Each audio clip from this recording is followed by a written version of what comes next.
श्री कृष्णा चैतन्य प्रभु नित्यानंदा श्री अद्वैता गदाधारा श्रीवासादि गौरा भक्ता वृंदा। हरे कृष्णा कृष्णा कृष्णा हरे हरे, हरे राम राम राम हरे हरे। बोलो जगत गुरु श्रील प्रभुपाद की जय, गुरुदेव भगवान की जय।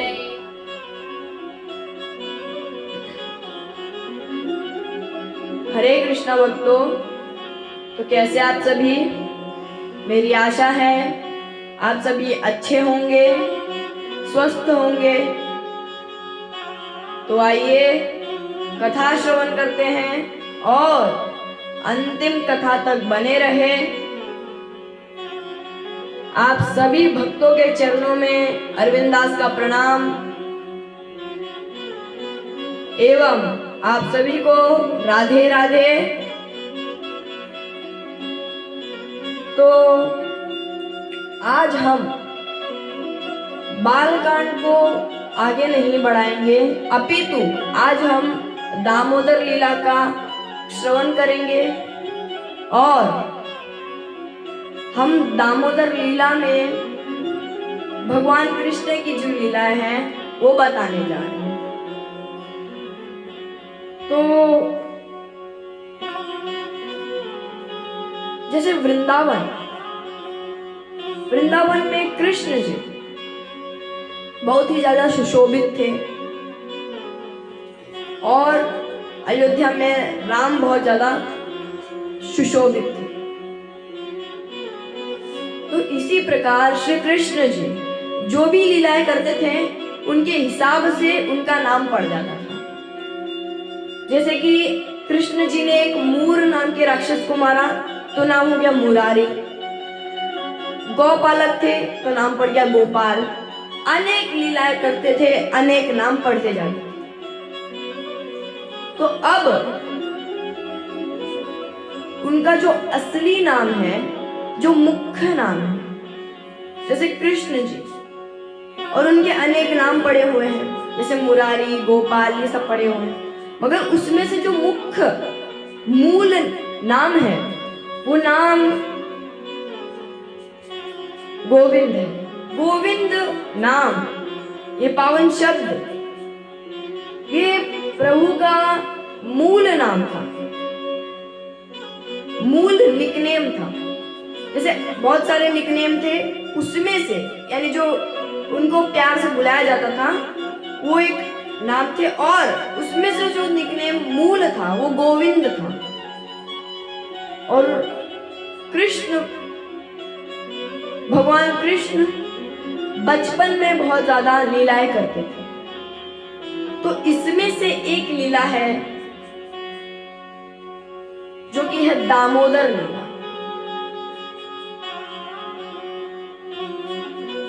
अब इसमें जो लीलाएं हैं वो लीलाएं बहुत ही ज्यादा अद्भुत है, बहुत ही ज्यादा सुशोभित करने वाली कथा है। तो आइए हम इस कथा का श्रवण करते हैं और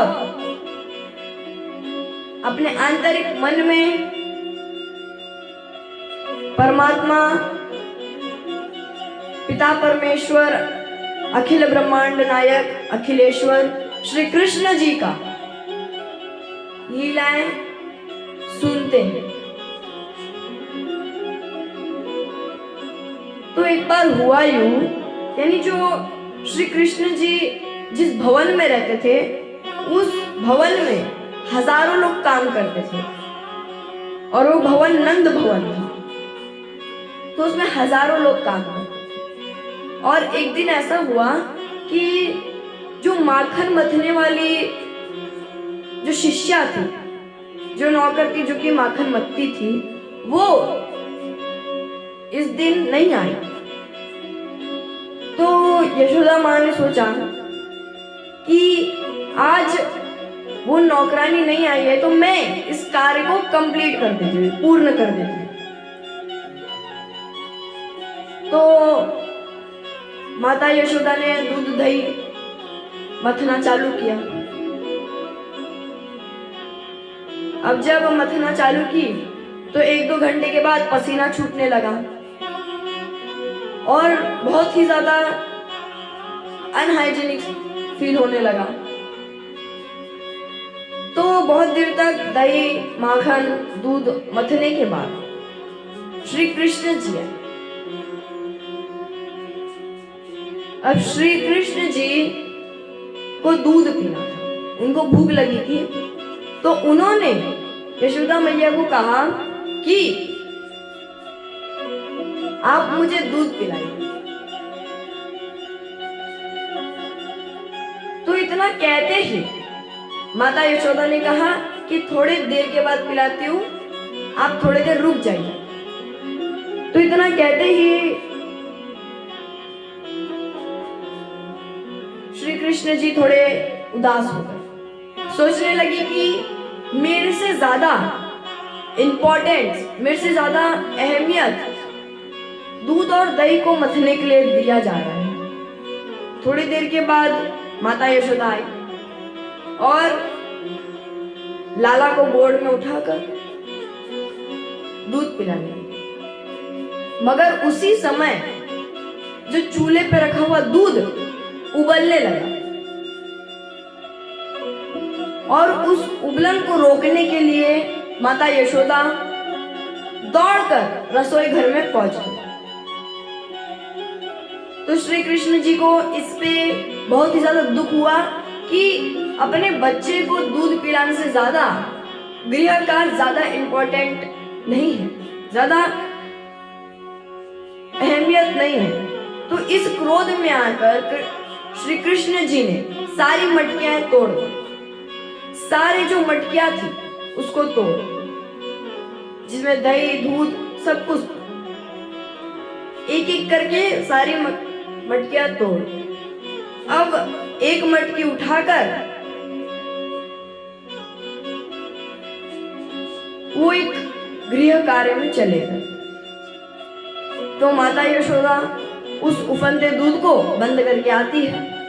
अब जब बंद करके आती है तो देखती है कि सारा माखन टूट चुका है, सारे मटकियां फूट चुकी है।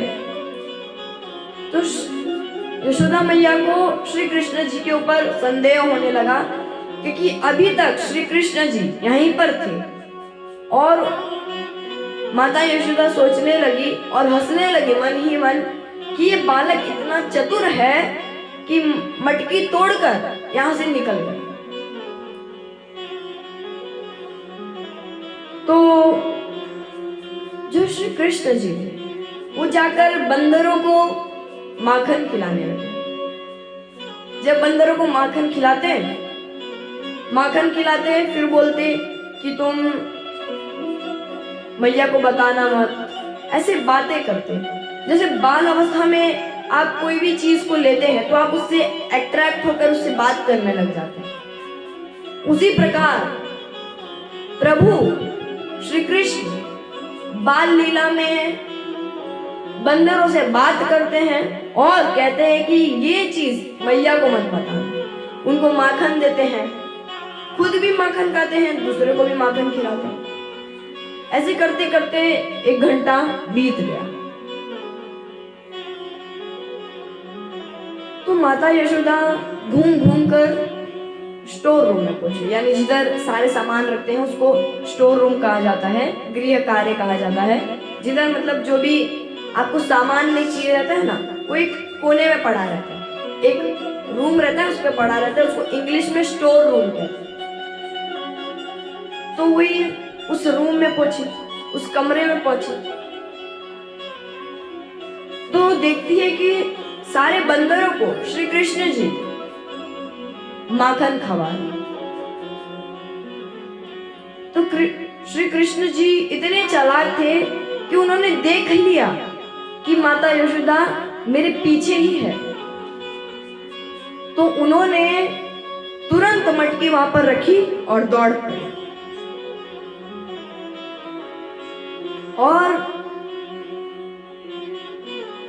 श्री कृष्ण के पीछे दौड़ते दौड़ते यशोदा मैया भी बहुत ही ज्यादा तेज गति से चल रही थी। और चलते चलते माता यशोदा के हाथ में जो कंगन होता है वो टूटकर बिखर जाता है। माता यशोदा बहुत ही ज्यादा तेजी से श्री कृष्ण जी का पीछा कर रही। अब हुआ यूं, इसमें एक बात है कि जब श्री कृष्ण को कोई भी तपस्वी, कोई भी ज्ञानी, कोई भी यज्ञ, जो तपस्वी होते हैं सालों भर वन में रहकर प्रभु को पाने की सोचते हैं, मगर जब सारे तपस्वी प्रभु को नहीं पा पाते तो माता यशोदा जिस परमात्मा पर ब्रह्म को पकड़ने चली है, क्या मेरे प्रभु यशोदा मैया के पकड़ में आएंगे? नहीं आएंगे। मगर बहुत देर तक दौड़ाने के बाद माता यशोदा थक चुकी थी और उनको थका हुआ देखकर श्री कृष्ण जी थोड़ी धीमी गति से दौड़ने लगे, जिससे माता यशोदा ने श्री कृष्ण जी को पकड़ लिया। अभी श्री कृष्ण जी का मन था कि यशोदा मैया मुझे पकड़ ले। अगर श्री कृष्ण चाहे, वो सोचे कि मैं ये माता यशोदा के पकड़ में ना आऊं, तो शायद माता यशोदा श्री कृष्ण जी को नहीं पकड़ पाती। यानी मेरे प्रभु बहुत ही ज्यादा दयालु है। मेरे प्रभु किसी को ज्यादा दुख नहीं पहुंचाता। मेरे प्रभु किसी के दुख को देखकर दुख खत्म करना चाहता। मगर जो कर्म है, कर्म कभी दया नहीं करता। कर्म जो भी आपका फल है उसको देता। अगर आपने अच्छे कर्म किए हैं तो अच्छा फल देता। मगर मेरे प्रभु के भक्त अगर भक्ति करते हैं तो अभी उनको कर्म सताते हैं, क्योंकि कर्म किसी को देखता नहीं कि वो भक्त है या अभक्त है, या धनवान है या अधर्मी है या पापी है। कर्म अपने सहयोग वश चलता है। जैसे कर्म करोगे वैसे ही फल मिलेगा। तो कभी भी मेरे कृष्ण किसी को दुख नहीं देते, बल्कि कर्म हमें दुख और सुख देते हैं। तो कभी भी ऐसा सोचना नहीं चाहिए कि भगवान ने हमें यह दुख दिया, बल्कि जो भक्त होते हैं उनको दुख आता है तो जो दुख होता है ना, वो दुख थोड़ा सा कम हो जाता है। जैसे आपको अगर आपके ऊपर कोई चट्टान गिरने वाली, तो चट्टान गिरे बगैर आपके सर पे एक छोटा सा पत्थर गिरेगा, जिससे आपके सर पे लगे और वो जो घाव बड़ा बनने वाला था वो घाव छोटे में ही समाप्त हो जाएगा। और अगर आप प्रभु के भक्त नहीं हैं और आपको वही सेम कर्म मिलने वाला था, तो उसमें कोई भी चेंजेस नहीं होते। जैसे एक एग्जांपल देता हूं, अगर आप कोई स्टोर जाते हैं, कोई भी मार्केट जाते हैं, तो अगर वो मार्केट में डिस्काउंट चल रहा है तो जो भी सामान है वो सामान थोड़ा कम प्राइस में मिलेगा। जो उसका रेट था उससे थोड़ा कम मिलेगा। अगर 20% का है तो 20% कम पैसा आपको देना पड़ेगा। और अगर दूसरे मॉल में वही सेम चीज है मगर उसमें डिस्काउंट नहीं है, तो वो सेम चीज आपको सेम प्राइस में नहीं मिलेगी, बल्कि जो रेट उस पे लिखा हुआ है, जो भी MRP उस पे लिखी हुई है, वही मिलेगी। उसी प्रकार कर्म, जो अभक्त है उसको जो कर्म मिलने वाला तो कर्म फुल्ली मिलता है, मगर जो कृष्ण जी के भक्त होते हैं, जो भगत है, उनको वो दुख सुख मिलता है मगर थोड़े कम परसेंटेज में। जो भी दुख सुख मिलता है वो थोड़ा सा कम होकर मिलता है, ताकि ज्यादा कष्ट भी ना हो और वो कष्ट का कर्म का निवारण भी हो जाए। तो मेरे प्रभु की बहुत ही ज्यादा अद्भुत लीलाएं हैं। अगर इस पर मैं वर्णन करने लगूं तो शायद 7 दिन भी कम पड़ जाए प्रभु के बारे में बताने के लिए। क्योंकि मेरे प्रभु के बारे में बहुत ही ज्यादा अद्भुत लीलाएं हैं जिनको समझ पाना बहुत ही ज्यादा कठिन है, मगर हम इस पुस्तकों के द्वारा समझ पाते हैं और आपको समझा पाते हैं। तो जो भी कार्य है, जो भी कर्म है, वो कर्म मेरे प्रभु नहीं डिसाइड करते, बल्कि कर्म डिसाइड करता है। तो जो यशोदा मैया थी, उन्होंने श्री कृष्ण जी को पकड़ लिया। अब उन्होंने सोचा कि कौन सा दंड दूं। अब गलत किया है तो दंड मिलना आवश्यक है, गलत काम किया है तो दंड मिलना आवश्यक है। ऐसा श्री कृष्ण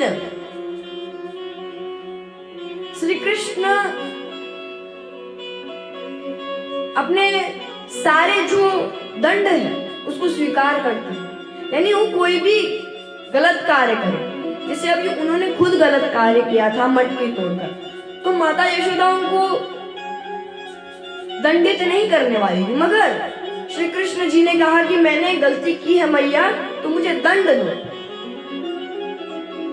तो यानी श्री कृष्ण जी यहाँ पर मैसेज देते हैं कि आप गलत कर रहे हो या कोई गलत कार्य किया है तो उसका जो दंड है उसको एक्सेप्ट करो कि मैंने ये कार्य किया है, इसका दंड मुझे मिलना चाहिए। और अगर वो जो भी कार्य आपने गलत किया है और उसको आप झूठ बोल बोल कर खत्म कर रहे हैं, झूठ बोल बोल कर छुपा रहे हैं, तो एक दिन वो सच्चाई बाहर आती है। कोई भी कार्य अगर आपने गलत किया है तो फिर आपके मन में, आंतरिक मन में वो चलता रहता है कि मैंने ये गलत कार्य किया, मैंने ये गलत कार्य किया। वो आपके मन को अंदर ही अंदर खाता रहता है कि ऐसा होगा तो ऐसा क्यों होगा, मैंने इतना बड़ा गलत काम किया है तो इसका क्या परिणाम होगा, इसको मेरे को कैसे झूठ बोलकर छुपाना चाहिए। ऐसे करते करते आप उस एक पाप को छुपाने के लिए 100 झूठ बोल देते, और जब वो 100 झूठ बोलते हैं तब वो सच्चाई बाहर आ जाती है। मगर आपने जो झूठ बोला है वो झूठ ही हो गया, अब उसको कोई विश्वास नहीं करेगा। यानी अगर आप उस समय उस स्थिति को समझकर अगर आप एक्सेप्ट करते तो यानी कोई ना कोई तो आपको सपोर्ट करता कि ठीक है इसने गलती की है तो इसने कहा भी। मगर आजकल गलती करते हुए गलती को छुपाते हैं, गलती को छुपाने के लिए झूठ बोलते हैं। तो कोई भी कार्य, स्वयं श्री कृष्ण अपने गलती को चूकने के लिए माता यशोदा को कहते हैं कि वह अपने सारे जो कर्म थे उसके लिए वो दंडित हुए। यानी सोचिए, जब श्री कृष्ण कह रहे हैं कि मैंने जो कार्य किया उसके लिए मुझे दंडित होना चाहिए, तो हम जैसे मनुष्य, हम जैसे पापी मनुष्य अगर गलत करें तो हम ये भी कह सकते हैं कि हमने जो गलत कार्य किया है उसलिए हमें दंडित होना चाहिए। कभी भी कोई भी कार्य, कोई भी चीज अपने माता पिता से और अपने गुरु से छुपाना नहीं चाहिए। कोई भी चीज हो, चाहे वो कोई भी मैटर हो, अपने माता पिता तथा गुरु को बताना चाहिए, जिससे जो आपका भार होता है वो कम होता है ना। तो कभी भी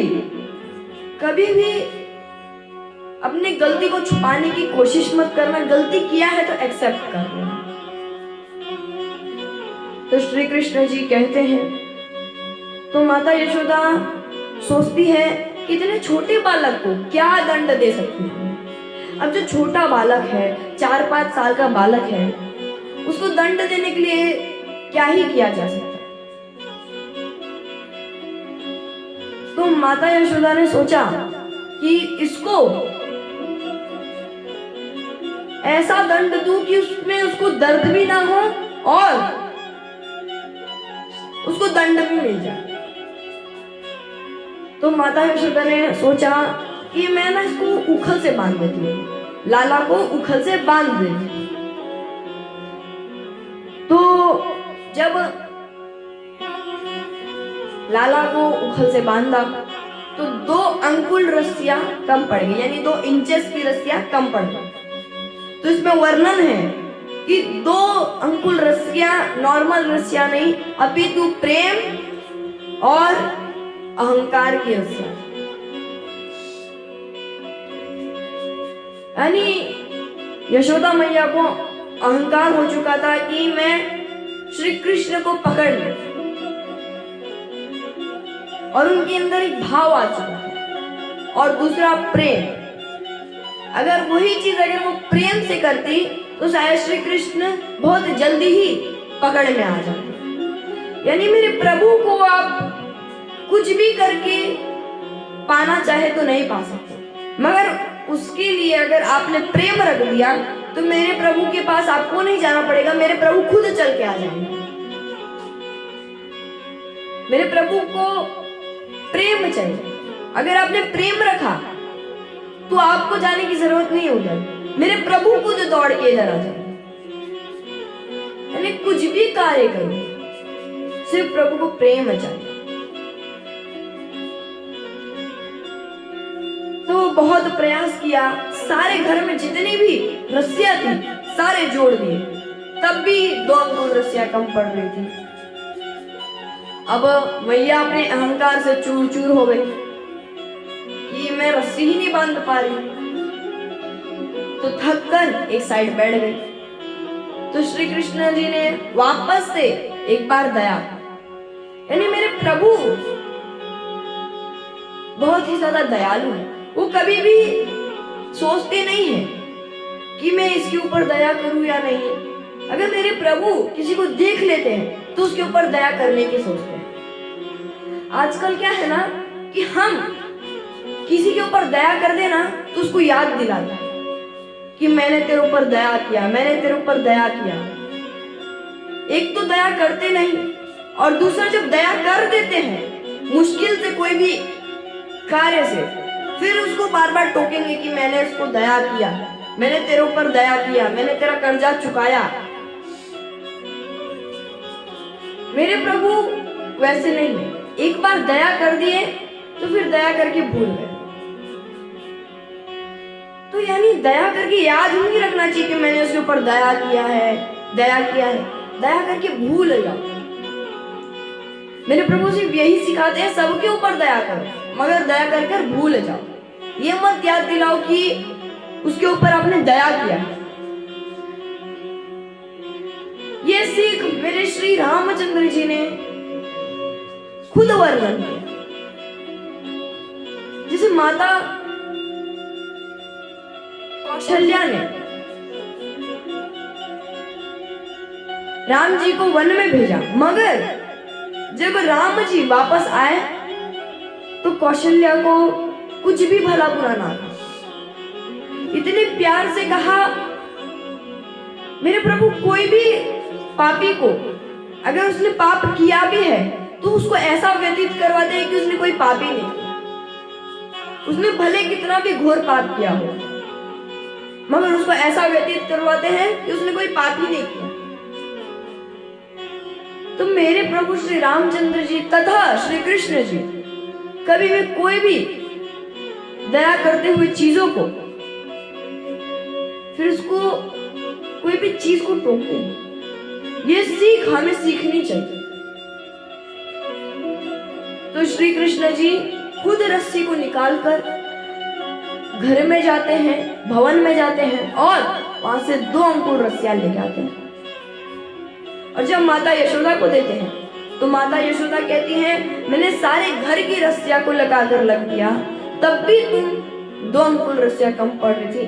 आपने अभी छोटे छोटे 2 अंकुल की रस्सियां ला दी, तो क्या आप बंध जाओगे इसमें? तो माता यशोदा ने फिर से एक बार ट्राई किया और इस बार श्री कृष्ण जी बंध गए। यानी संसार का कोई भी चीज श्री कृष्ण जी को बांध ही नहीं सकता। श्री कृष्ण जी किसी के बंधन में नहीं आते। बड़े बड़े साधु संत श्री कृष्ण जी को अपने बंधन में लाने की कोशिश करते हैं, तब भी नहीं ला पाते। मगर धन्य है माता यशोदा, धन्य है श्री कृष्ण, जो कि माता यशोदा के ऊपर दया करते हैं और उनको अपने बंधन में बांधने देते हैं। और जैसे ही बंधते हैं, श्री कृष्ण जी उखल से बंध चुके थे और माता यशोदा गृह कार्य में व्यस्त हो गई। 2-3 घंटों के बाद वहां से गोपियां जा रही थी, तो गोपियां श्री कृष्ण जी को देखकर हंस रही, कह रही थी, अपने स्वभाव को तो देखो, कैसे तुम दंडित हो रहे हो। ऐसा कहकर सारी गोपियां जा रही थी। तभी उनके मित्र आए और मित्र ने कहा कि मैं तुम्हारी रस्सी खोल देता हूं श्री कृष्ण, चलो खेलते हैं। मगर श्री कृष्ण जी ने कहा, नहीं मधुसूदन, बिल्कुल मत छूना, बिल्कुल भी मेरे को मत खोलना। जब तक मैया मुझे नहीं खोलेगी तब तक मैं इस बंधन से मुक्त नहीं हूं। तो मधुसूदन मानता नहीं। मधुसूदन खोलने जाता है तो खुलता ही नहीं। यानी मेरे प्रभु चाहे तो बंधन में रह भी सकते हैं, मेरे प्रभु चाहे तो बंधन से निकल भी सकते हैं। मधुसूदन ने बहुत प्रयास किया मगर वो बंधन खुलने का नाम नहीं ले रहा था। मधुसूदन ने कहा कि ठीक है प्रभु, जब खुल जाए बंधन तो आ जाना हम लोग के साथ खेलने। तभी श्री कृष्ण जी को थोड़ा बोरिंग फील होने लगा, थोड़ा उपहास आने लगा कि अब तो बहुत समय हो गया है, अब तक मैया आई नहीं, मैया को मेरा फिक्र ही नहीं है कि मैं बाहर इतना धूप में खड़ा हूं, मैया को तो मेरी फिक्र ही नहीं है। तो ऐसा कहकर थोड़े रुष्ट हो जाते हैं, थोड़े नाराज हो जाते हैं और मन ही मन कहते हैं, एक तो दूध नहीं पिलाया, ऊपर से जब मैंने मटकी तोड़ी तो मुझे उखल से बांध दिया, ये तो गलत काम है। ऐसे कहते कहते ही मन में थोड़ा क्रोधित हो। तो आगे चलते चलते उन्होंने सोचा कि अभी इधर रुकूंगा तो काला हो जाऊंगा, एक तो पहले ही मैं सांवरा हूं और ज्यादा काला हो जाऊंगा। एक काम करता हूं, उखल से जाता हूं, एक पेड़ के इधर बैठ जाता हूं। तो श्री कृष्ण जी खड़े थे, है ना, तो उन्होंने उखल को गिराने का प्रयास किया कि उखल गिरेगा तो मैं झुक के जा सकूं। उखल को गिराया। अब इसमें श्री कृष्ण जी सीधे चल के भी जा सकते थे मगर श्री कृष्ण झुक के गए। क्यों? क्योंकि इसके पीछे एक लीला है, इसके पीछे कोई कथा। श्री कृष्ण जी जब गिरे, उखल को गिराया, तो श्री कृष्ण जी अपने उखल को ऐसे हॉरिजॉन्टल था, उसको वर्टिकल किया। क्यों? क्योंकि उनको उनकी लीलाएं बहुत अद्भुत। उन्होंने जो सामने 2 पेड़ देखे, उनके भवन के सामने 2 पेड़ थे और वो जो 2 पेड़ थे वो 2 पेड़ नहीं, वो 2 भक्त थे श्री कृष्ण जी के, जो कि श्रापवश पेड़ बन चुके थे। अब जब श्रापवश पेड़ बने तो श्री कृष्ण जी ने सोचा कि अब इतने सालों से पेड़ बने हुए हैं तो एक काम कर देता हूं, ऐसे बैठे बैठे ही इन दोनों का उद्धार कर दूंगा। यानी मेरे प्रभु फ्रीली भी बैठते हैं ना तो सोचते हैं कि किसका उद्धार करूं, किसका मैं नैया पार कराऊं, किसका भवसागर पार कराऊं। तो इसी बहाने श्री कृष्ण जी आगे चले गए और धीरे धीरे रेंगते हुए पेड़ के पास आके बैठ गए। तो अब अगली कथा मैं कल सुनाऊंगा, जो कि बहुत ही ज्यादा विस्तार से मैं कहना चाहूंगा। नलकुबेर तक मानिक ग्रीव की कथा है, जो कि 2 पेड़ 2 भक्त थे और ये दोनों की कथा बहुत ही ज्यादा अद्भुत, बहुत ही ज्यादा सुंदर है। तो मैं इसका जो वर्णन है वो कल करूंगा और इसी प्रकार मैं अपने वाणी को यहीं पर विराम देता हूं। और अगर आपको ये वीडियो अच्छा लगा हो तो please do like and subscribe. Thank you for watching this video. हरे कृष्णा हरि बोल। हरे कृष्णा।